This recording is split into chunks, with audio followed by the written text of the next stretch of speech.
وعلیکم السلام ورحمۃ اللہ وبرکاتہ۔ بسم اللہ الرحمن الرحیم۔ آپ نے پوچھا کہ اگر ہم نماز پڑھ رہے ہیں جماعت کے ساتھ اور اس وقت جو ہے ہمارے اگل بغل یا آگے کوئی عمر رسیدہ شخص جو ہے چیئر پر نماز ادا کر رہا ہے، اچانک دوران نماز ہی چیئر کا ایک پایا ٹوٹا اور وہ گر پڑا، تو کیا اس صورت میں ہم اس کو اٹھانے کے لیے نماز کو توڑ سکتے ہیں یا نہیں؟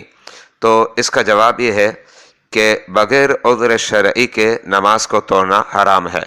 ہاں، اگر کوئی عذر شرعی ہے تو آپ نماز کو توڑ سکتے ہیں۔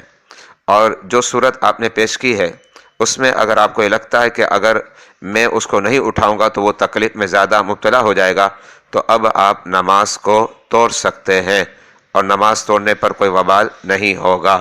واللہ اعلم بالصواب۔ محمد وسیم ضیائی، مرکز العلوم الاسلامی اکیڈمی، بادامی مسجد، مٹھادر، کراچی، پاکستان۔